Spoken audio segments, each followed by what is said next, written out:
Cześć Justyno. Cześć Piotrku. Jesteśmy właśnie, może powiedzmy, Tak, gdzie my jesteśmy, bo to jest istotna informacja. Jesteśmy na Batery Forum w Nadarzynie, na targach na stoisku SolarEdge. Dokładnie, to są targi, gdzie możecie dowiedzieć się absolutnie wszystkiego, jeżeli chodzi o magazynowanie energii. Tak jest, na magazynowanie, na wytwarzanie energii, też. na odnośnie całego zarządzania energią, przepływu tej energii i tego, do czego możemy ją wykorzystać, bo jak pewnie wielu z Was wie, żyjemy w okresie ogromnej transformacji energetycznej. No właśnie, ja nie jestem techniczna, wiem, że czekają nas zmiany dotyczące taryf, ale jestem spokojna, bo wiem, że dzięki rozwiązaniu SolarEdge Home jestem na to przygotowana i mój system zarządzania, wiem, że sobie domową energią sobie z tym poradzi. No ale Ty wiesz wszystko, zbudowałeś dom, który wytwarza znaczy jest zasilany energią, którą sam wytwarzasz. Tak, zbudowałem dom, który jest tak naprawdę budynkiem off-gridowym, wyspowym i nie potrzebuje zasilania z zewnątrz, czyli nie muszę mieć podpięcia do publicznej sieci energetycznej. Jestem tak naprawdę samowystarczalny energetycznie. No i to jest coś rewelacyjnego, dlatego że sami zarządzamy tym, ile energii produkujemy, kiedy ją wytwarzamy, na jakie potrzeby ją zużywamy, czyli gdzie jest ta autokonsumpcja, tak szeroko rozumiana. Bo wiele osób się zastanawia, no tak, założę sobie instalację fotowoltaiczną, no ale problemy w sieci, nie? Problemy z napięciem. To jest nie do okiełznania przy takiej typowej instalacji, jeżeli nie mamy magazynu energii. No tak, to prawda. Ja mam magazyn energii i rzeczywiście chwalę sobie to rozwiązanie. Co więcej, to jest z tym magazynowaniem energii, to jest trochę tak, że apetyt rośnie w miarę jedzenia i teraz widzę, jakie to możliwości daje. To już mam w głowie tutaj ładowarkę do samochodu, i samochód, więc tak jakby tutaj wszystko zaczyna się nakręcać i myślę, że no to jest chyba nieunikniony kierunek, prawda? Tak, ja myślę, że nie ma od tego już zupełnie odwrotu w tej chwili, mimo nawet czy wbrew temu, co ogólnie spotyka się wśród opinii publicznej, że to nie ma sensu, że to się nie opłaca, że to się nigdy nie zwróci. Po prostu takie tak, ja też słyszałam takie opinie, że to się nie zwróci, a co więcej, że to wcale nie jest takie ekologiczne, bo te baterie, te panele to przecież trzeba jakoś zutylizować, trzeba je wytworzyć, więc tak naprawdę tylko dokładamy jeszcze elektrośmieci i tak dalej. No ale wszystko trzeba wytworzyć. No, samochód spalinowy trzeba wytworzyć, budujemy dom, elementy podbudowy trzeba wytworzyć. Kiedyś ten dom się rozleci, trzeba będzie go zutylizować.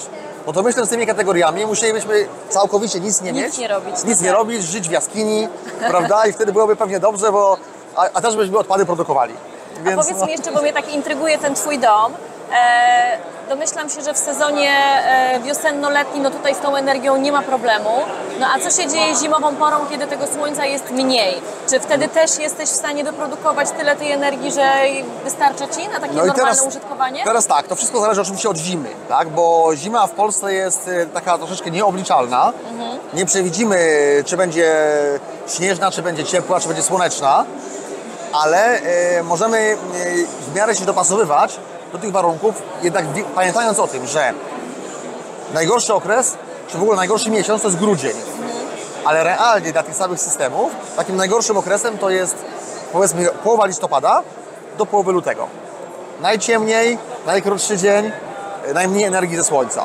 Natomiast jeżeli chodzi o pozostałą część roku, bez problemu, czy system całkowicie wyspowy, czy system hybrydowo-wyspowy, jak niektórzy mają podpięcie do sieci, są w stanie działać. Ale pojawia się pewne ale i o tym też nie wszystkie osoby wiedzą.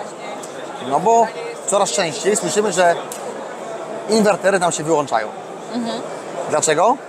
Dlatego, że sieć nie spełnia parametrów. Tak, to wiem. To słyszałam, że to jest bardzo częsty problem i użytkownicy narzekają. Tak, on jest coraz częstszy. Jeszcze o ile powiedzmy 2 lata temu to nie było tak szeroko, to się tam działo miejscami.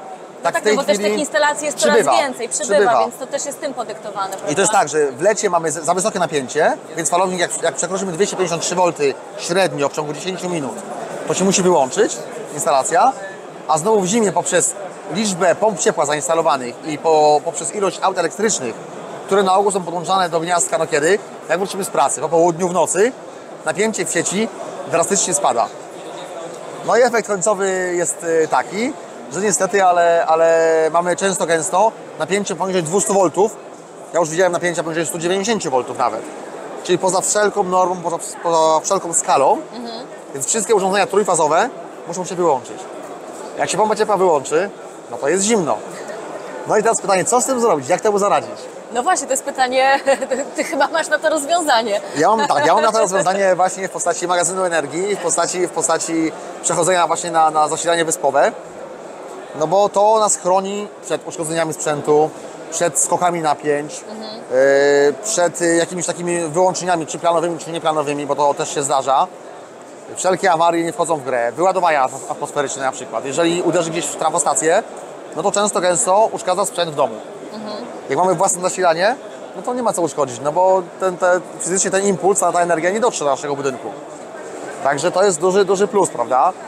No i produkcja energii na własne potrzeby, wtedy kiedy chcemy, jak chcemy, według mnie nie ma nic lepszego, ale uwaga, jeżeli mówimy o systemach wyspowych, no to też albo na okres zimowy jakieś wspomożenie pod tytułem generator prądotwórczy lub turbina wiatrowa, o ile ona będzie dobrze dobrana i będą dobre warunki wieczne, no albo bardzo przewymiarowana fotowoltaika i mocno przewymiarowany magazyn energii.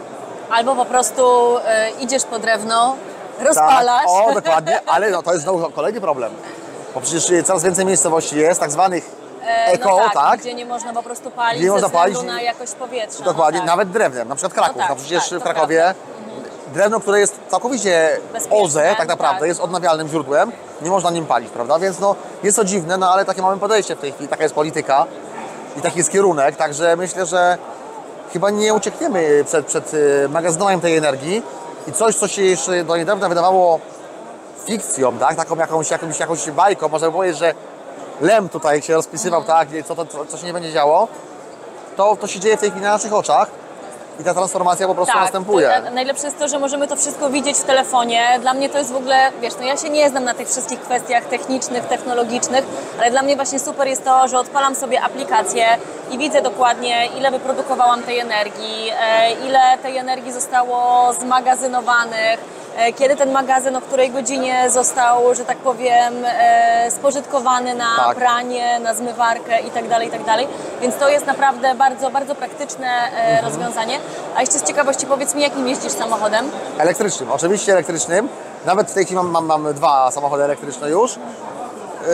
Stary diesel jeszcze stoi, ale to po prostu tylko tak chyba dla ozdoby już. Więc ja już nim nie jeżdżę. I uważam, że elektromobilność jest przyszłością.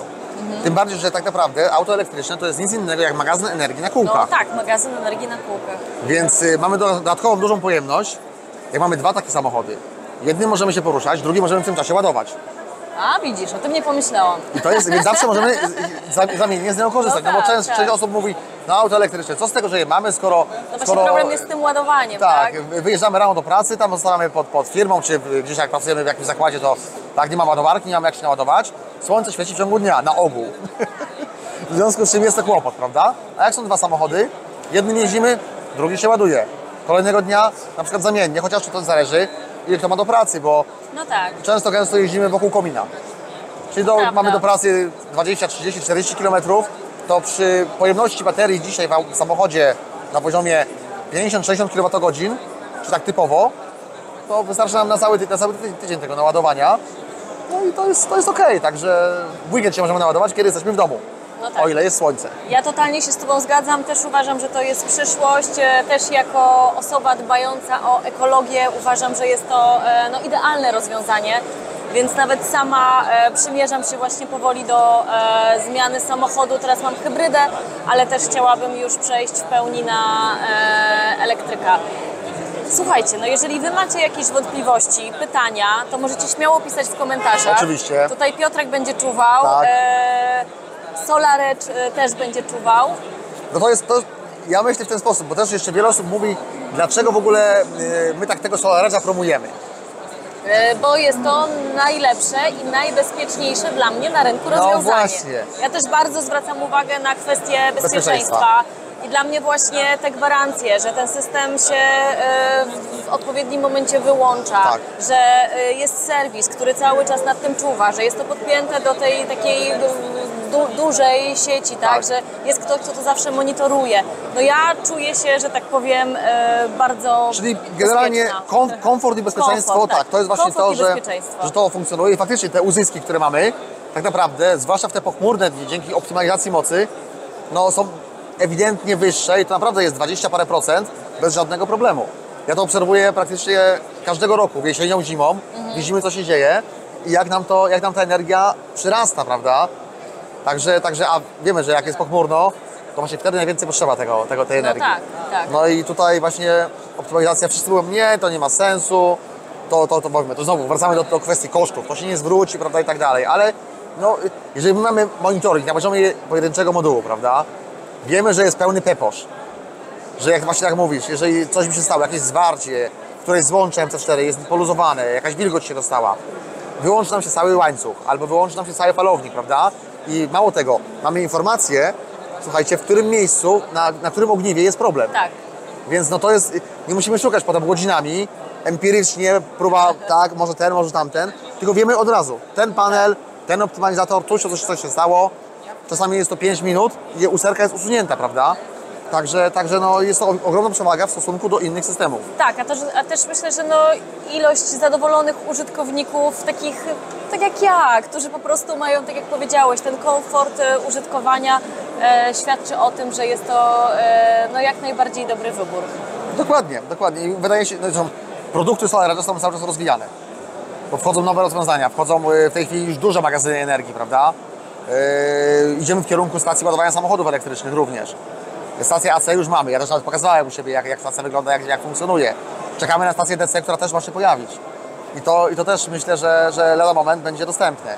Więc no, widać trend, widać kierunek i próba negowania tego, myślę, że spełznie na niszy. Nie ma sensu, żadnego sensu nie ma po prostu. Także no zresztą powiedz na własnym przykładzie, od jakiego czasu korzystasz z SolarEdge'a? Jak to jest?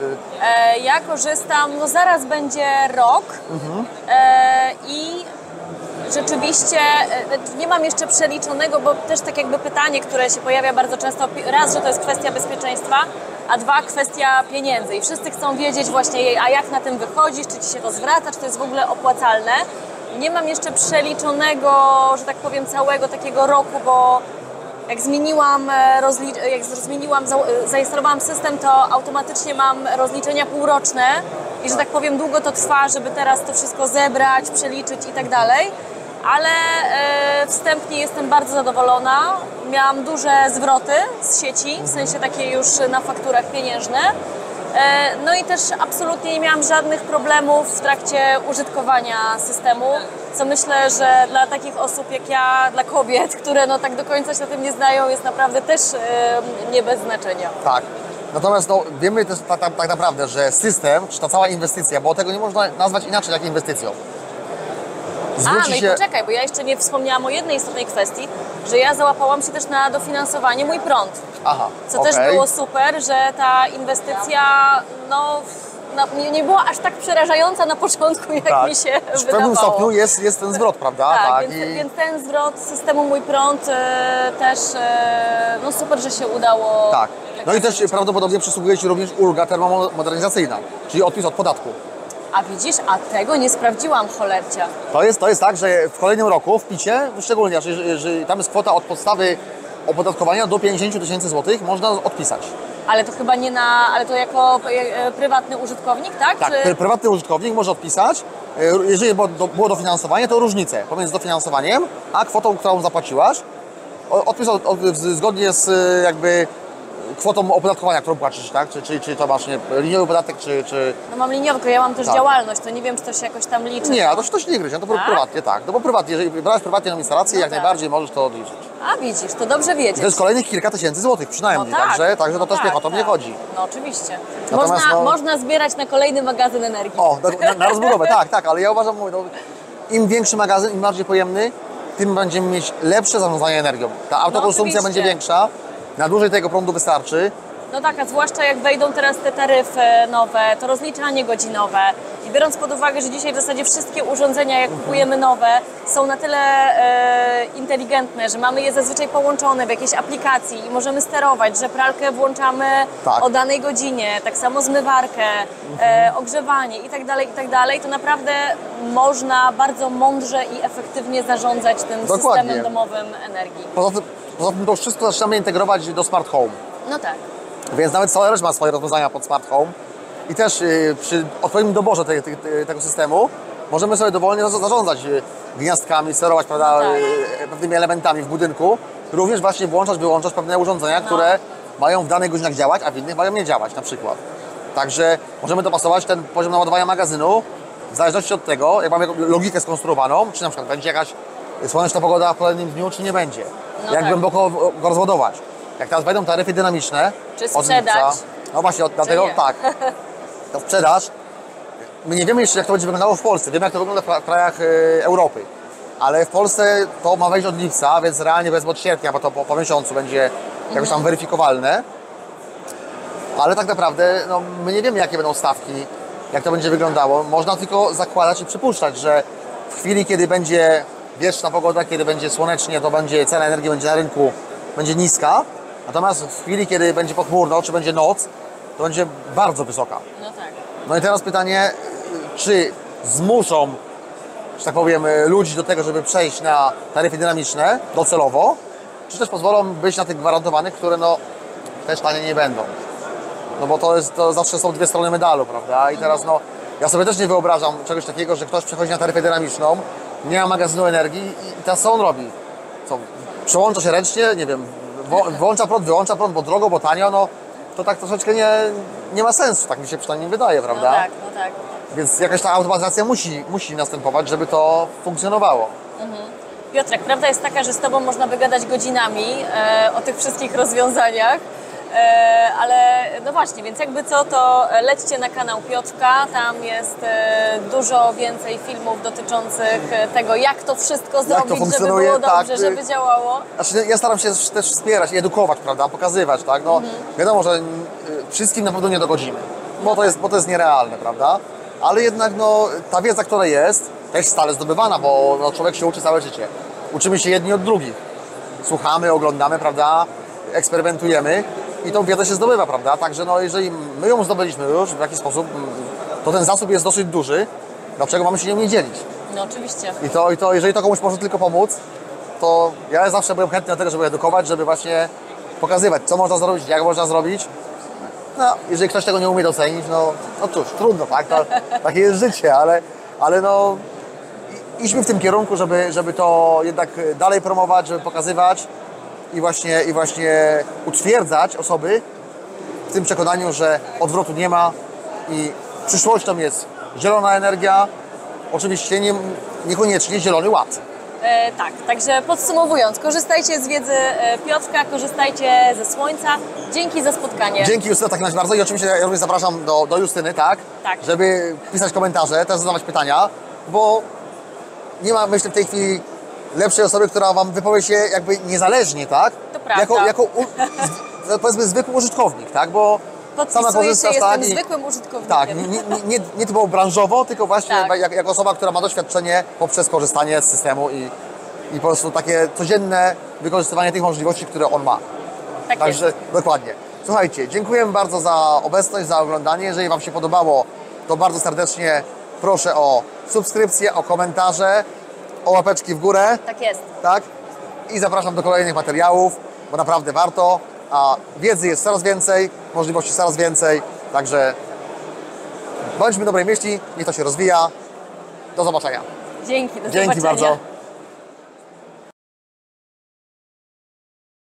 No spoko, Dobrze. chociaż strasznie długo ty gadasz i gadasz, Ja- ja już tam tak. 3 razy chciałam skończyć, już tam wiesz, jakieś tam robię, ale podsumowanie, a ty Jest to kolejne. ja gadam, ale to czasem jest tak, że dobrze jest mieć więcej materiału, bo coś nie wyjdzie i wiesz, wytniemy. Wiem, Także ale po to prostu... właśnie fajnie, bo jest tak jakby dużo możliwości, żeby to po prostu skrócić, nie? Tak. Jest z czego, albo jest coś zamieć miejscami, No. więc jest okej. W razie czego jakieś przebitki porobimy, coś jeszcze pokażemy, No, także super. no. Ekstra. I to myślę, że będzie okej.